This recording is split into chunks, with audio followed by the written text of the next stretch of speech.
Bonjour à tous les passionnés de foot, bienvenue dans cette revue de presse spéciale basée sur l'édition du journal AS du 30 décembre 2023.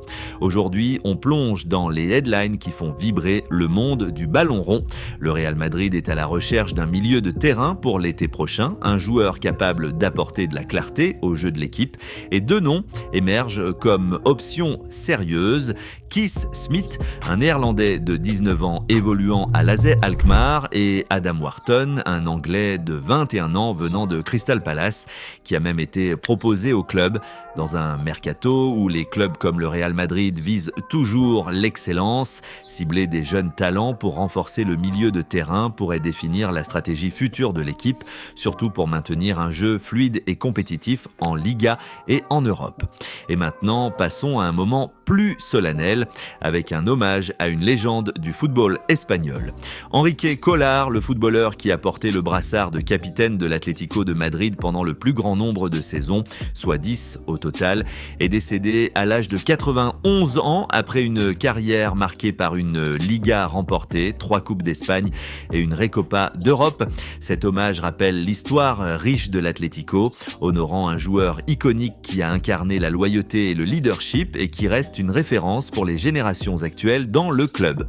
L'Atlético de Madrid a remporté le titre de La Liga FC Futures des U12 en battant le Villarreal sur le score de 1-0, confirmant la force de sa formation chez les jeunes. Ce tournoi met en avant les futures stars du football espagnol et une victoire comme celle-ci renforce la réputation de l'Atlético en matière de développement de talent, alimentant potentiellement l'équipe première dans les années à venir. Et maintenant, après avoir exploré les pages d'AS avec ses rumeurs de transfert et ses hommages touchants, passons sans plus attendre à un autre géant de la presse sportive espagnole, Mundo Deportivo, où le focus est mis sur le Barça et ses défis actuels, avec des nouvelles qui font vibrer les fans du football ibérique et au-delà. L'équipe du FC Barcelone montre un soutien unanime à Ronald Araujo lors d'un entraînement à portes ouvertes, avec des chants et une ambiance positive, alors que le défenseur revient après un mois d'absence et redessine mentalement son approche pour retrouver la forme. Dans une saison où la solidité défensive est cruciale pour le Barça, ce genre de soutien collectif peut booster le moral d'un joueur pilier comme Araujo, potentiellement impactant les performances de l'équipe en Liga et en compétition européenne. On reste chez les Blaugrana avec une nouvelle qui ravit les supporters. Ronald Araujo a réintégré le groupe lors de l'entraînement ouvert au public au Camp Nou, marquant la meilleure nouvelle de la session après son absence due à une blessure, avec plus de 1400 fans présents pour acclamer le retour. Le retour d'un défenseur central comme Araujo renforce l'effectif du Barça à un moment clé de la saison, aidant à stabiliser la ligne arrière et à maintenir les ambitions du club dans la course au titre. Et pendant que le Barça se renforce, jetons un œil au mouvement potentiel chez les gardiens. Le Girona pousse pour obtenir Marc-André Ter Stegen en prêt et le gardien allemand du Barça doit maintenant décider s'il accepte cette cession temporaire pour gagner du temps de jeu. Dans un marché où les gardiens de haut niveau cherchent de la régularité, cette option pourrait influencer la profondeur de banc du Barça et offrir à Ter Stegen une opportunité de rebondir, affectant la dynamique des deux clubs catalans. On continue avec les cibles de transfert qui agitent les coulisses. Manchester City insiste pour un transfert définitif de Nathan Ake, le latéral, qui est une cible prioritaire pour le FC Barcelone, plutôt qu'un simple prêt.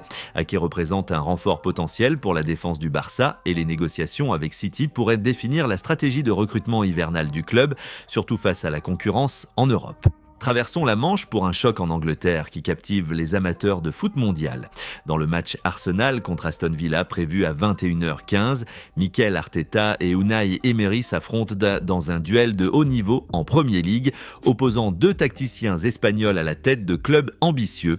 Ce genre de confrontation met en lumière l'influence des entraîneurs espagnols en Angleterre et le résultat pourrait influencer le classement au sommet de la Premier League avec des implications pour la course au titre.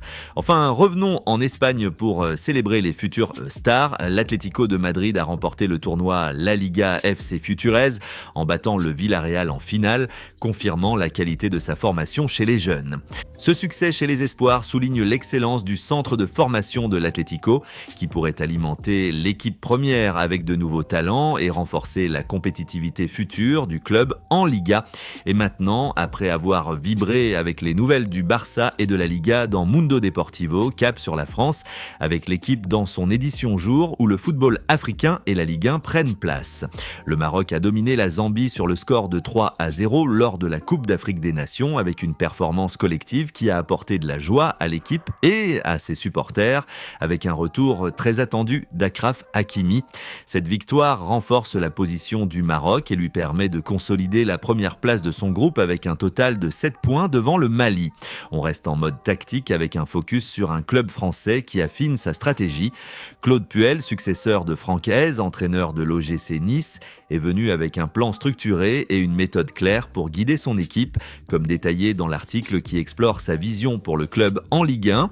Pour un club comme Nice, adopter une approche méthodique sous la direction d'un coach expérimenté et surtout qui a déjà fréquenté le club peut améliorer les performances en championnat, aidant à stabiliser l'équipe et à viser des objectifs plus élevés dans la saison en cours. Et maintenant, après avoir exploré l'équipe, direction l'Italie avec Tuttosport. Antonio Conte, l'entraîneur du Napoli, se remet en mode combat et lance des déclarations percutantes visant l'Inter, en mentionnant spécifiquement Chivu et Marotta, dribblant les critiques dans un style qui rappelle Mourinho et incendiant une piste qui mène directement à son ancien dirigeant à l'Inter. Ces paroles ravivent la tension entre le Napoli et l'Inter en cette période de fin d'année où les rivalités en Serie A peuvent influencer la dynamique des équipes pour la seconde partie de la saison. Passons sans tarder à un entretien exclusif qui fait vibrer les fans de la vieille dame. Dans une interview exclusive accordée à Tuttosport, Miralem Pjanic annonce officiellement sa retraite du football professionnel et esquisse l'avenir de la Juventus en expliquant que la remontée bianconera porte la marque de Spalletti, que le Scudetto reste à porter mais qu'il manque un phare au milieu de terrain comme l'ancien milanista Sandro Tonali et que Kenan Yildiz est en train de se transformer en véritable champion. Ces analyses d'un ancien joueur clé offrent un regard éclairé sur le potentiel de la Juventus à lutter pour le titre en mettant en lumière les forces et les besoins de l'équipe dans un championnat ultra compétitif.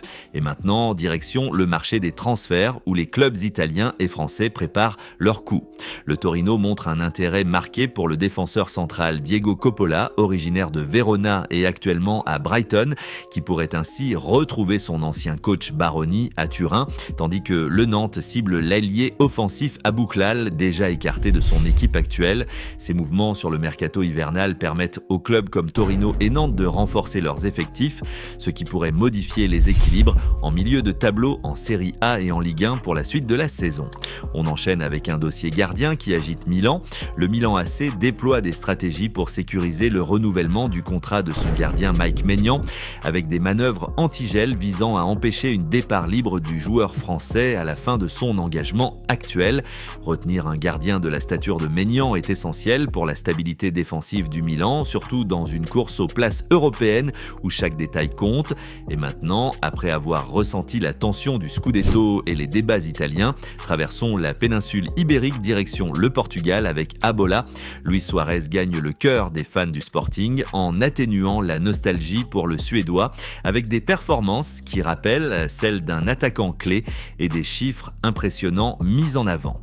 Dans un club comme le Sporting, où les fans sont attachés à leur star, un joueur comme Suarez qui comble un vide peut renforcer la cohésion de l'équipe et booster le moral pour les compétitions nationales et européennes. On reste chez les Leois avec un jeune talent qui sécurise son avenir. Eduardo Felicissimo, milieu de terrain de 18 ans, renouvelle son contrat jusqu'en 2030 avec une clause libératoire fixée à 80 millions d'euros, marquant un engagement à long terme avec son club.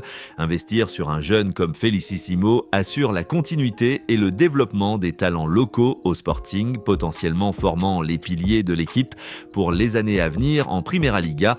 Et maintenant, passons du vert au bleu avec une victoire qui conforte un leader. Samu guide le FC Porto vers une victoire 2-0 contre Aves Essad avec l'Espagnol qui bis et laisse les Dragons confortables en tête du classement pour aborder l'an nouveau.